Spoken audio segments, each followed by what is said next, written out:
Welcome back to the channel. If you are new, go ahead, hit the subscribe button. You can also follow me on Instagram. It's DMW Automotive. If you enjoy this video, give it a thumbs up. And if you'd like to see anything special, go ahead and leave a comment down below. But we're gonna go ahead and hop right into it.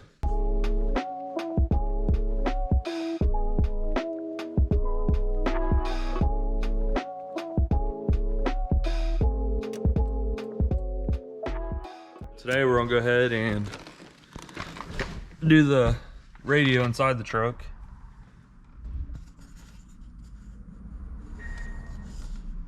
I think, again, I've never done one of these, but this piece right here, as you can see, is separate. So this probably just pops off. May have to take this off. There's two screws up in here, but we'll see in a minute. All right, these screws up here, the ones right where my fingers are. Let me grab a flashlight. You can see the two holes up there. Those are a T15.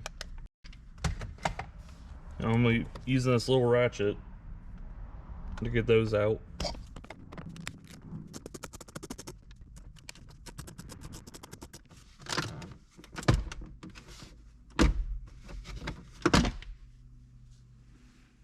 All right, that may not have it come off.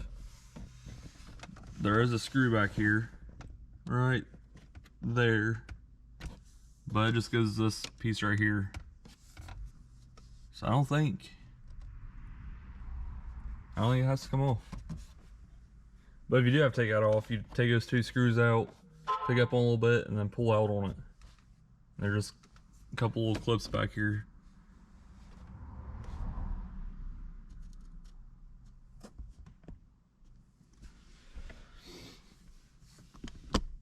So now I'm gonna go ahead and pull on this, and hopefully I don't break anything.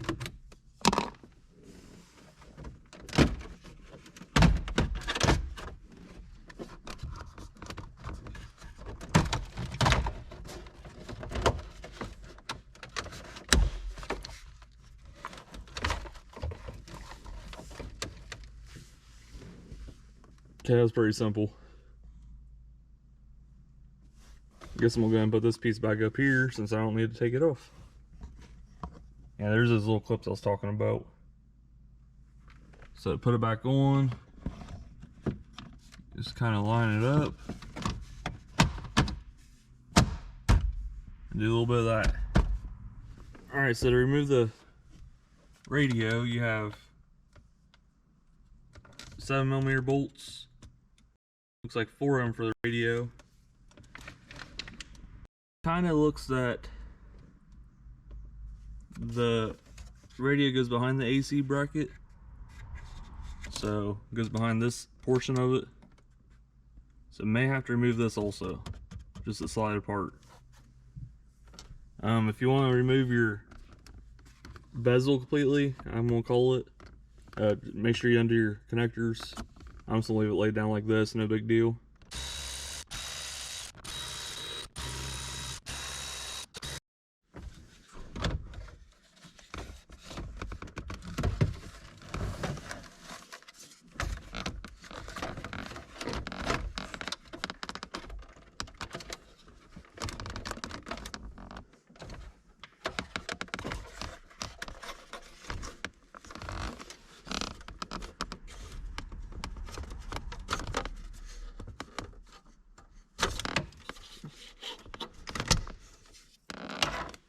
There's the radio. You should probably make sure you're getting CDs out of it. There is a CD in this one, but it came with the truck and it's not very good, so I ain't worried about it. I don't even think my radio I'm putting in here has a CD player in it. On the back of the radio, you do have 2 connectors, on mine anyway. Then your antenna. I don't have an adapter for the antenna, so I might not be able to use it. And I don't listen to the radio, I always use Bluetooth. I did have to undo the HVAC controls. It kind of went over top of the radio. So now, next thing to do is wire up the new radio. So here's the two things I'm using. This is the wiring harness adapter, the radio interface. I bought it from Walmart. And then the dash install kit, also from Walmart. This was like 20 bucks. This was like 70, I do believe. Kind of pricey. The reason why it's so pricey is because there's a module in it, basically. And it allows you to use your steering wheel controls and all the factory controls, whatever you have. Provides accessory output, retains steering wheel controls, nav outputs for aftermarket and nav radio. So yeah, I kind of want it to work right, so I got the expensive one. We'll go ahead and open this up, get everything out of it. Now, I've never hooked up one of these, so I could do it wrong. You could watch me fry my new radio, well, not new, my old radio. So it looks like this one is what plugs into your truck. And this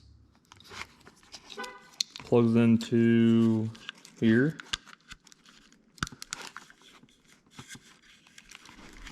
And that's where you hook up your radio at, is these wires. Alright, so this is kind of weird. So right here is the same connector again. These two go to your truck. This goes to that module.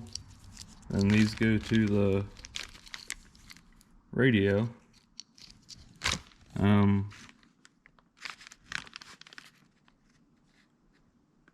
It says car side harness for MWGM29.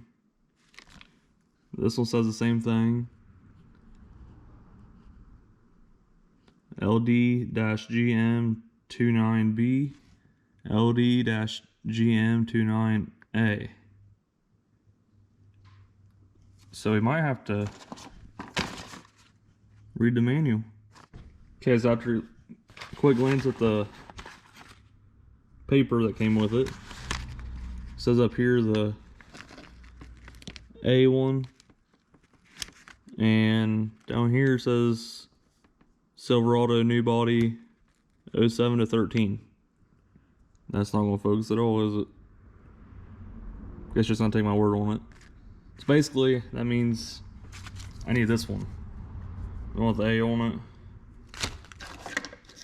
And I guess this one I don't need.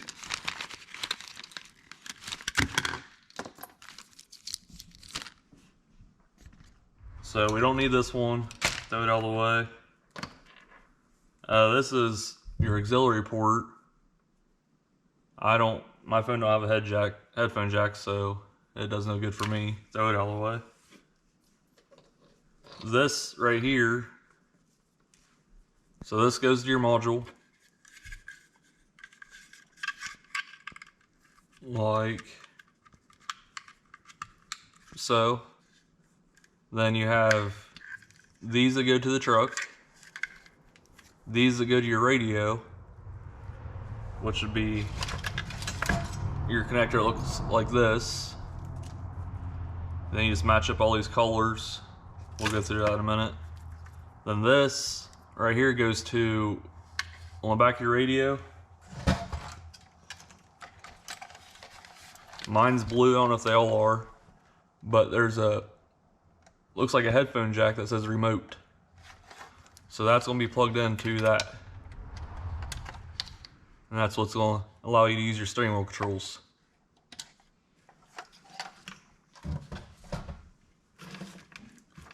So first thing I need to do is go ahead and cut all these old butt connectors off the radio harness.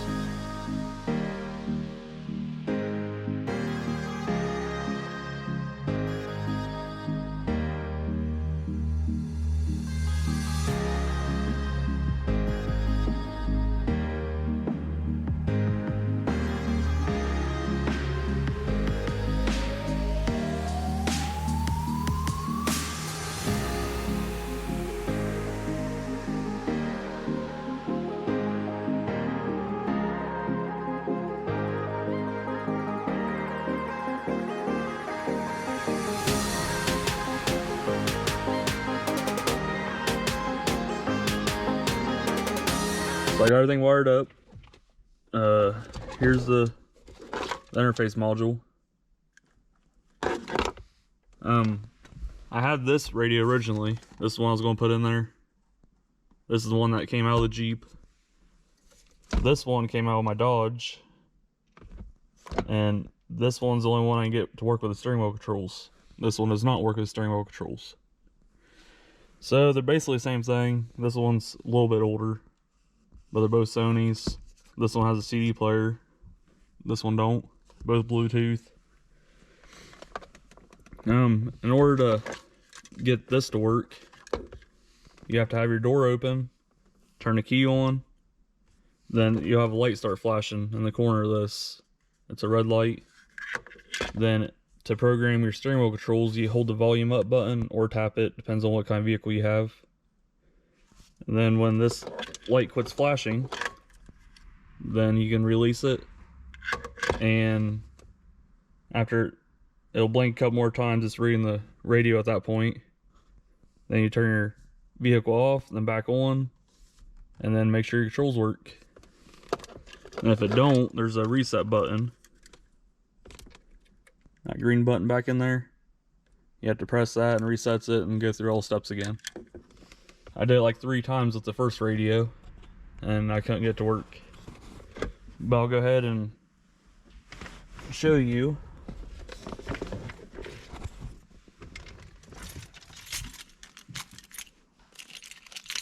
I'll go ahead and show you the steering wheel controls.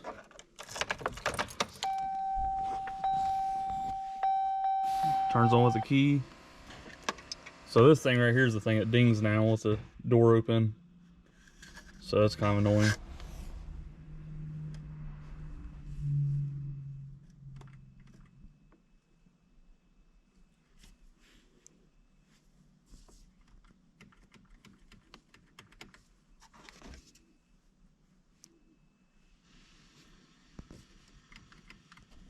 You see the volume going down,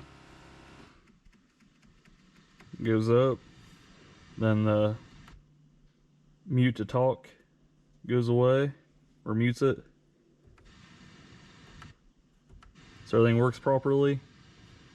So now the next thing I'm going to do, I'm not going to record it all because it's going to be pretty time consuming.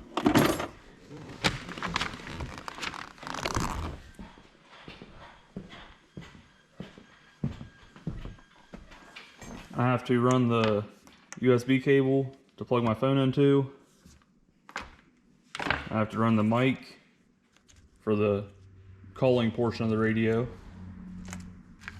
I have the Sirius radio module thing, which I'm not buying a subscription, so that ain't going in. And then I gotta run the backup camera.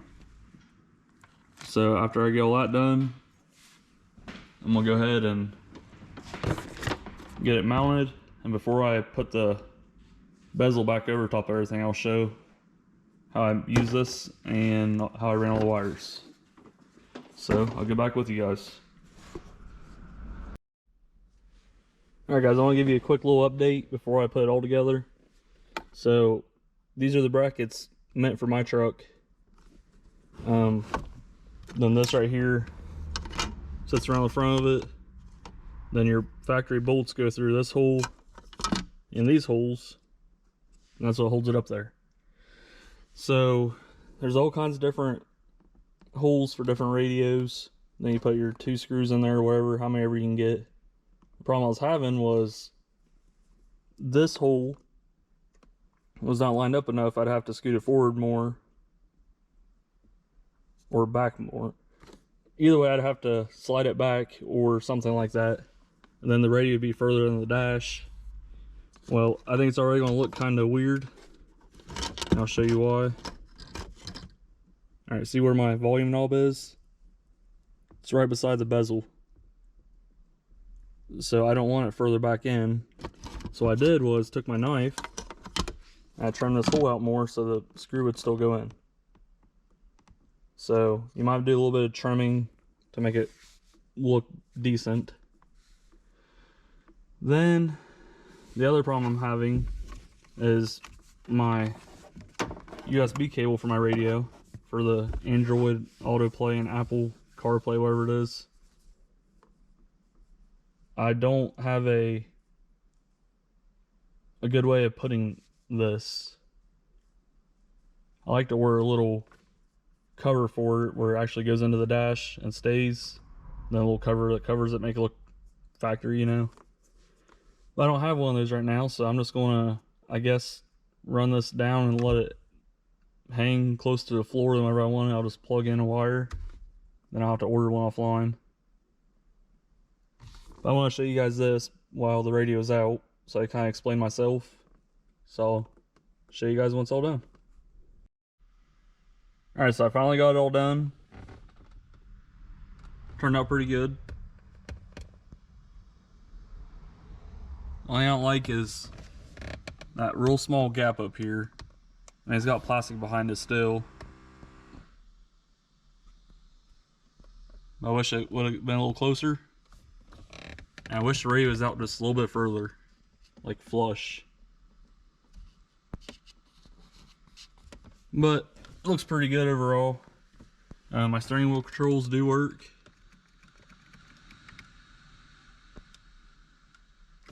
I can mute it. So it's pretty cool. Then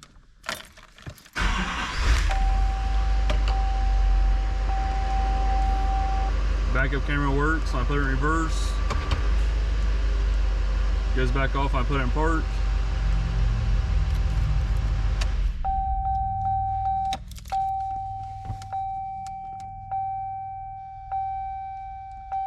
And I can also go over to camera and have it run all the time. So pretty cool.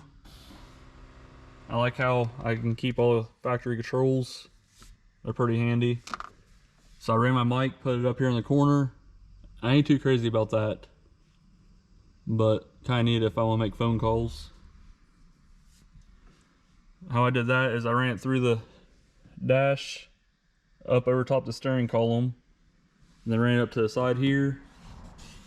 Then I ran the wire up along here, then tucked it in back behind the windshield, and then got her held up in there. Then my USB cable, like I said, I'm not too excited about right now, but it's just sticking out right here. I want to get like a nice one, some with a flap on or something. Drill a hole maybe here, or do away with this one. It's missing the cover anyway, and I don't need a cigarette lighter, so I'd rather have one. Then for the camera, I also ran it through here up over top steering column. Then I ran it down right through here. Then there's a rubber grommet about here. It's for the parking brake cable. I'll see if I can get it on the camera. Goes right there. Then I zip tied it up to the parking cable, then drop it down to the frame. I got zip tied all the way back through. The only spot I don't really care for is right here. But that's how my airlines are ran for my airbags.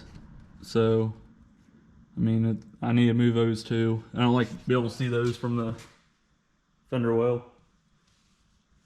But anyways, I ran it down through there, followed the airline behind the frame.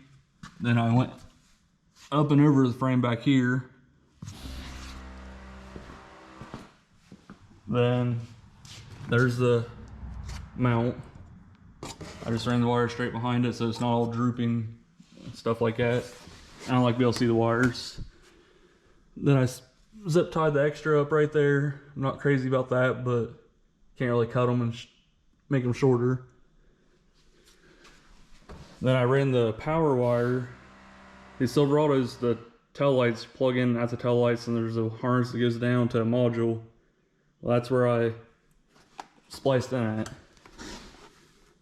I had the spare tire down. I don't think you're gonna be able to see it, but overall it's pretty clean.